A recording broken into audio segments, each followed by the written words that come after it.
ગુજરાતનો એક એવો વિસ્તાર કે જ્યાં કાયદો ને વ્યવસ્થા નથી લાગુ પડતી એવા વર્ષો પહેલા બોર્ડ મારેલા હતા કે તમે પોરબંદરની હદમાં પ્રવેશો એટલે ત્યાં કાયદો ને વ્યવસ્થાની હદ પૂરી થાય છે અને ત્યાંથી કહેવાય છે કે એક એવો પરિવાર દિગ્ગજ પરિવાર કે ત્યાં તેમનું જ ચાલતું હતું, પરંતુ સમય બદલાયો, પરિસ્થિતિ બદલાઈ, કાયદાનો સકંજો છે વધુ મજબૂત બન્યો।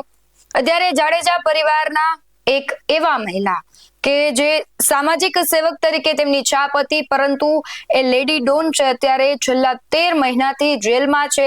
એક બાદ એક તેના પર ફરિયાદ નોંધાઈ રહી છે, ખંડણીની હોય કે ધમકીની હોય, અને અત્યારે વધારે એક તેમના વિરુદ્ધ ગુનો નોંધાયો છે। હું વાત કરી રહી છું હિરલબા જાડેજાની। નમસ્કાર, ગુજરાત BS9 TV ન્યૂઝમાં આપની સાથે હું છું ભગવતી વિશાવડિયા। પોરબંદર એટલે કે ભૂતકાળમાં ત્યાં ગેંગ વોર થયા હતા અને આખા દેશમાં તેની ચર્ચા થઈ, તેના પર પિક્ચર પણ બન્યું હતું। ત્યારે ફરી એક વખત હાઈ પ્રોફાઇલ ગુનાઓએ સનસનાટી મચાવી છે। કુતિયાણાના પૂર્વ ધારાસભ્ય સ્વર્ગસ્થ ભૂરા મુંજાના પત્ની હિરલબા જાડેજા, જેઓ છેલ્લા 13 મહિનાથી જેલના સળિયા પાછળ છે અને તેમની મુશ્કેલીઓ દિવસે ને દિવસે વધી રહી છે। કરોડ રૂપિયાની કિંમતનો અને જેના પરથી પોરબંદરમાં એક સમયે કાળી કમાણીનો આખો ખેલ ચાલતો હતો તે સૂરજ પેલેસ બંગલા પર ગેરકાયદેસર કબજો જમાવવા બદલ હિરલબા જાડેજા સામે લેન્ડ ગ્રેબિંગ હેઠળ વધુ એક ગુનો નોંધાયો છે। પોરબંદરમાં લેડી ડોન ગણાતા હિરલબા જાડેજાની મુશ્કેલીઓ દિવસે ને દિવસે વધી રહી છે। ફરી એક વખત કાયદાનો ગાડો છે વધુ મજબૂત બન્યો છે। જે હિરલબા જાડેજા પોતાની જાતને લાયન્સ ક્લબના ડિસ્ટ્રિક્ટ ગવર્નર અને મોટા સમાજ સેવક તરીકે રજૂ કરતા હતા, તેમની અસલી કહાની મે 2024 થી શરૂ થઈ હતી।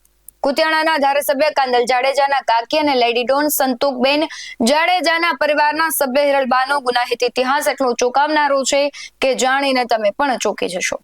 વિગતે વાત કરવી છે કારણ કે ઇઝરાયલથી જે ખુલેલું હતું અપહરણનું જે કૌભાંડ એ હજુ છે એ ક્યાંય બંધ નથી થયું, પરંતુ તેમાં રોજ નવા ખુલાસાઓ થાય છે।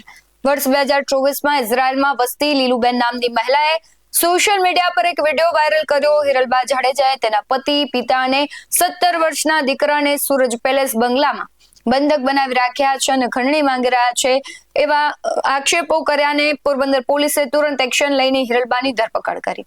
ત્યારબાદ આવ્યું ₹163 કરોડનું આંતરરાષ્ટ્રીય સાયબર ફ્રોડ। તપાસ આગળ વધી તો ખબર પડી કે સમાજ સેવાનો મહોરો પહેરેલા હિરલબા દેશભરમાં ચાલતા સાયબર ક્રાઇમના મોટા નેટવર્ક સાથે જોડાયેલા છે। સુરત પેલેસ બંગલાના એડ્રેસ પર બેંક મેનેજરોને રૂબરૂ બોલાવીને 14 જેટલા બોગસ કરંટ એકાઉન્ટ ખોલાવવામાં આવ્યા અને આ ખાતાઓમાં આખા દેશમાંથી ડિજિટલ અરેસ્ટ અને સાયબર ઠગાઈના કરોડો રૂપિયા ટ્રાન્સફર થતા પોલીસ આ મામલે 3000 પાનાની ચાર્જશીટ દાખલ કરી, જેમાં દુબઈ કનેક્શન પણ સામે આવ્યું છે। અન્ય ગુનાઓની વાત કરીએ તો 10 થી વધુ ગંભીર ગુનાઓ છે। અત્યાર સુધીમાં હિરલબા સામે સાયબર ફ્રોડ, છેતરપિંડી, અપહરણ, મની લોન્ડરિંગ, ધાક ધમકી જેવા 10 થી વધુ ગંભીર ગુનાઓ નોંધાઈ ચૂક્યા છે। હવે જે નવી વિગત સામે આવી છે તે સૌથી મોટી છે, કારણ કે કુતિયાણાના પૂર્વ ધારાસભ્ય સ્વર્ગસ્થ ભૂરા મુંજાના વિદેશમાં વસતા પત્ની એટલે કે હિરલબાના જેઠાણી ચોલાદેવી ભૂરા કડશાએ પોરબંદર કલેક્ટર કચેરીમાં ન્યાયની ગુહાર લગાવી। તેમનો આક્ષેપ છે કે કરોડોની કિંમતનો આલિશાન સૂરજ પેલેસ બંગલો છે કાયદેસર રીતે તેમના નામે હોવા છતાં હિરલબાએ સત્તા અને ડરના જોરે તેના પર ગેરકાયદેસર રીતે કબજો જમાવી લીધો। પોરબંદરની લેન્ડ ગ્રેબિંગ કમિટી આ મામલે ઊંડાણપૂર્વક તપાસ કરી અને પુરાવા મળતા જ કમલાબાગ પોલીસ સ્ટેશનમાં Gujarat land grabbing prohibition act હેઠળ ગુનો નોંધાવવાનો કડક આદેશ આપ્યો। સમગ્ર ઘટનાને લઈને પોલીસ પ્રતિક્રિયા આવી છે તેના પર પણ નજર કરીએ।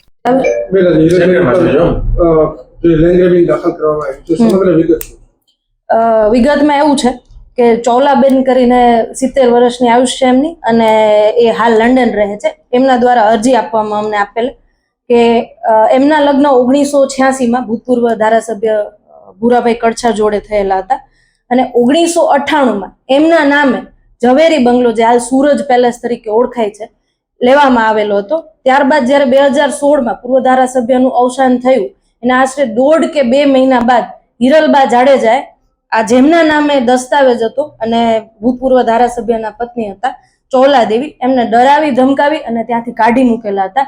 2016 થી એટલે આજથી 10 વર્ષથી હિરલબા જાડેજાનો આ બાબતે ત્યાં જ સૂરજ પેલેસમાં જ કબજો હતો। ચોલાદેવીએ જિલ્લા મેજિસ્ટ્રેટ સમક્ષ આ બાબતે અરજી આપેલી હતી।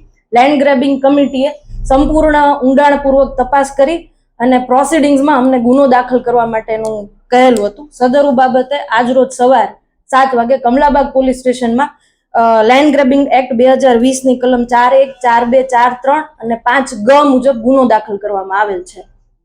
હિરલબા ઉપર અત્યાર સુધીમાં કેટલા ગુના દાખલ થયા છે સમગ્ર વિગત શું? હિરલબા ઉપર અત્યાર સુધીમાં ખંડણી, સાયબર ફ્રોડ જેવા અલગ અલગ ગુના અને હાલ આ લેન્ડ ગ્રેબિંગ જેવા અલગ અલગ ગુનાઓ દાખલ થયેલા છે. આ જે સુરત પેલેસ છે એ કેવડો વિસ્તાર છે અને બીજા અલગ અલગ પ્લોટો પણ છે, એના પર પણ કબજો કરવામાં આવ્યો છે, જેની અંદાજે બજાર કિંમત આમ ગણીએ તો કેટલું છે? બજાર કિંમત હાલમાં ગણો તો 1.5 કરોડ જેટલી થાય છે. એ પૂરો સિટી સર્વે નંબર 6132/1 છે. એમાં ચોલા દેવીના નામે 7 પ્લોટ અને ચોલા દેવી અને એમના સન ભરત એમના નામે બેયના કમ્બાઈન નામે 7 પ્લોટ, એટલે ટોટલ 13 થી 14 પ્લોટ જેટલું બંનેના નામે છે, જેના ઉપર હાલ સૂરજ પેલેસ બનેલો છે અને એનો કબજો હિરલબાનો છે. હિરલબા ક્યાં છે અને પોલીસ આખરે દાખલ થયા પછી તેની પર શું કાર્યવાહી કેવી રીતે? હાલ હિરલબા જુનાગઢ જેલમાં છે અને આ ગુનો અત્યારે અમે દાખલ કરીએ છીએ. એ બાદ અમે કોર્ટમાં ટ્રાન્સફર વોરંટ લેવાની પ્રોસિજર કરીશું.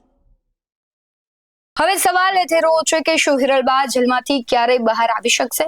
છેલ્લા 13 મહિનાથી જુનાગઢ જેલમાં બંધ હિરલબા કાનૂની દાવપેચ રમીને બહાર આવવાના ફાફા મારી રહ્યા હતા, પરંતુ કાયદાનું ગાડું હવે એટલો મજબૂત થયો છે કે તેમની જેલ મુક્તિની આશાઓ પર પાણી ફરી વળ્યું છે. પોલીસ હવે ટૂંક સમયમાં જ આ કરોડોના સૂરજ પેલેસ બંગલાનો મૂળ કબજો છે તે માલિક ચોલા દેવીને પરત આપવાની પ્રક્રિયા શરૂ કરશે. અને જે ભૂતકાળમાં જે બંગલામાં બેસીને ગુનાખોરી અને સાયબર ફ્રોડના સામ્રાજ્યના તાર જોડાતા હતા, તે બંગલો હવે હિરલબાના હાથમાંથી સરકી ગયો છે. પોરબંદરમાં કાયદોની વ્યવસ્થાની આ કડક કાર્યવાહી પર તમારું શું માનવું છે? કારણ કે આ એ જ પરિવાર છે, આ એ જ પોરબંદર છે કે જ્યાં ગેંગ વોર થઈ હતી, કાયદો અને વ્યવસ્થા શૂન્ય હતી, પરંતુ સમય બદલાતા કાયદો અને વ્યવસ્થા ખૂબ મજબૂત બની અને હિરલબા જેવા લેડી ડોન પર અત્યારે કાર્યવાહી થઈ રહી છે. તમારું શું માનવું છે? કમેન્ટમાં જરૂરથી જણાવજો. બાકી આવા જ વધુ અહેવાલો સાથે ફરી મળતા રહીશું. તમે અમારી યુટ્યુબ ચેનલને સબસ્ક્રાઇબ કરવાનું, અમને ફેસબુક અને ઇન્સ્ટાગ્રામ પર ફોલો કરવાનું ભૂલશો નહીં. બાકી નવી અપડેટ્સ મેળવવા માટે આપ જોતા રહો BS9 ન્યૂઝ. નમસ્કાર.